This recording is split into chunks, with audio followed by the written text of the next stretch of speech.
Welcome to a new Daily Top Askreddit video. Today's topic. What's something you don't think you'll ever do again in your life? Trust the electric company to trim the oak trees in my front yard. They chopped down 2 mature trees and left the firewood in a giant pile in the driveway as a favor. Fuck you, Duke. Progress Energy, fuck you. I'm so sorry. I've known other people have the same experience with trees being trimmed. There's a sense of grief and frustration. I ran PG&E off a ranch over this. Was a big to-do. Hopefully, chemo. In remission for 3 years now, still going strong. Today is my 4-year cancer anniversary. Stage 3 at age 25. Here's to many more negative scans for both of us, smiling face with hearts. I feel you. Stage 3 at 21. We got this, smiling face with hearts. Lining up early in the day at a concert with general admission tickets so I can get to the front row. Then never leaving that spot for the entire concert so I can hold my spot while the main act performs. Seen Metallica 24 times live. Always did this in the early years until I realized you can still enjoy it just as much further away where you can breathe, lol. I got sick at a concert inside an arena one time. The acoustics sitting in the bathroom were the best I'd ever heard at a concert. Get married. I lost my husband to cancer 7 years ago when he was 48 and I was 45. I can't imagine ever loving someone that much again. My mom passed 4 years ago and my dad is still heartbroken, everyday pensive face. My mom passed 17 years ago. In that time my dad still wears his wedding ring and has not dated. He says there's no point as he could never again have what he had with my mom. I can relate. My husband passed away unexpectedly when I was 38 and he was 41.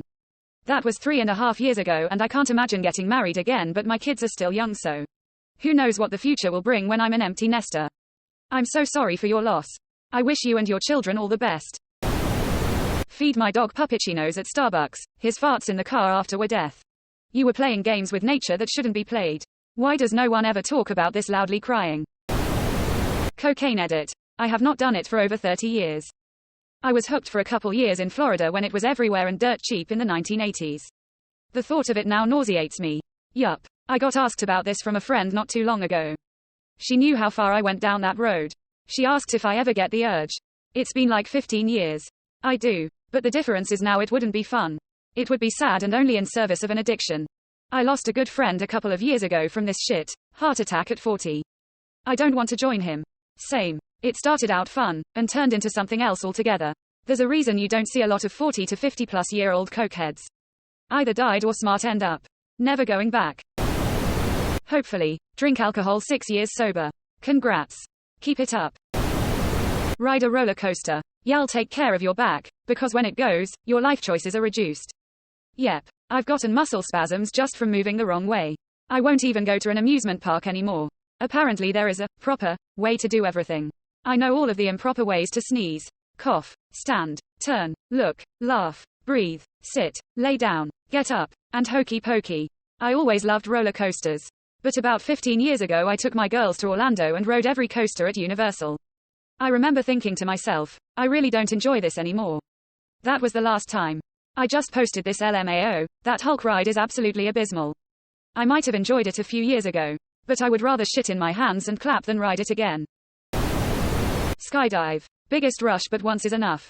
My wife went tandem skydiving and her main chute didn't open and they had to use the reserve. Then about a year later her friend called her and said one of the instructors they had went with had died in an accident. Holy shit on a swivel stick. What if the reserve doesn't work either? You see, this is what scares me shitless about skydiving. Friends have done it and always try to get me to join, but I'm like, nope, cause I already know. If someone's chute isn't gonna open or malfunction, it's gonna be mine. Like I already know. That's just how it is, and I don't particularly want to know how it feels to bounce my face off the surface of the earth right now. This was my first thought as well. I really enjoyed it and might do it again for free, but no way I'm paying $400 a second time. Ha ha. I'm an A-licensed skydiver and one jump for me is only $27 for an altitude of 13,500 feet. I found it so fucking unpleasant, quite frankly. The free fall part and the yank of the parachute opening specifically. It was uncomfortable as fuck. I felt like the harness was digging in. Like I don't feel I genuinely enjoyed the experience because I kept being drawn to the discomfort of my body. Though after the chute was opened it was pretty cool. I liked that bit. This happened to me. Harness straps were not tight enough, and yank, and I was trying to find my testicles in my neck. Paragliding is a much better option. If you liked the canopy time, keep an eye out for a chance to do tandem paragliding. Whether it's getting a new perspective on home, or while traveling, it's chill and comfy. There's a bit of dangling after the launch. But during the flight you're just riding in a comfy chair in the sky. And the experience is much longer and more rich, 20 to 40 minutes usually. You can just take in the sights, and we are happy to just keep it chill. If you are wanting a thrill, let the pilot know and it gets pretty exciting pretty fast.